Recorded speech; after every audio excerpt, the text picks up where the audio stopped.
Okay. Oh. All right, so I want to ask, how many types of letters do we have? Two types of letters. Two types of letters. All right, so in IELTS, and generally, there are three types of letters, not two. There are three types of letters, and in most cases, a lot of people fail to recognize that their question is the third type of letter that they ignore. I don't know if you understand this. So we have three types of letters. We have the informal letters. We have the semi-formal letters. And we have the formal letters. These are the three types of letters. Now let's understand that your letter is meant to last for 20 minutes.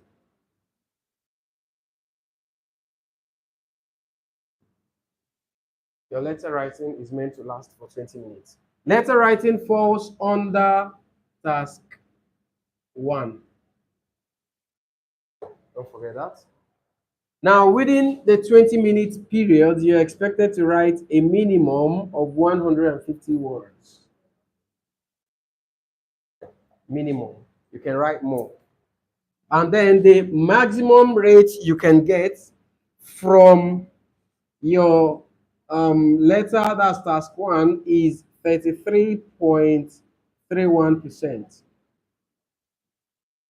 That's the maximum you can get from writing tests. Essay has more than twice what this guy gives, or the formal letters.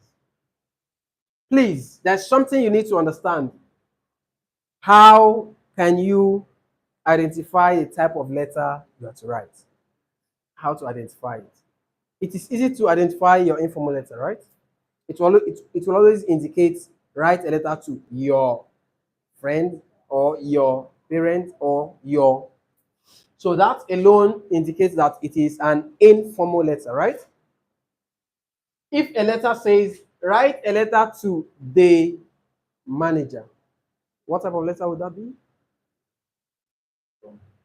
Formal letter. The manager, designation, no name. Just designation, just position is what is indicated. So it is a formal letter. You don't know who is there. So your salutation must establish dear sir / madam. So that if it's a man, the person will strike out madam. If it's a woman, the person will strike out sir. Do you understand this? If a letter says, or if an instruction says, write a letter to the head of media. Write a letter to the head of media.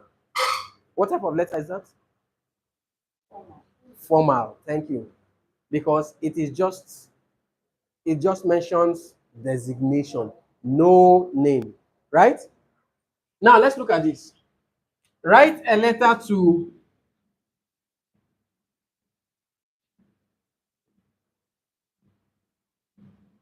your former employer. What type of letter is that? Semi-formal? Semi-formal? Why? Because it's someone you know. Because you already know who your former employer is. And put a name, any status. Whether you want the person to be a male, Mr. You want it to be a married woman, Mrs. You want it to be a spinster, Miss. If you want to establish that you're not so sure about the marital status, Miss, MS. Do you understand? So you give the person a name by yourself. The question will not give you the name. But if the question gives you the name, it makes it easier for you. But it will always tell you your senior colleague, your HR, your professor, your lecturer, your landlord, right? So these are semi-formal letters. So know how to address them. Yes, please. Question. Okay. Miss. What does MS mean? Someone you are not so sure if it's married or single. It also means someone who used to be in marriage but no longer. Is Miss now? Okay.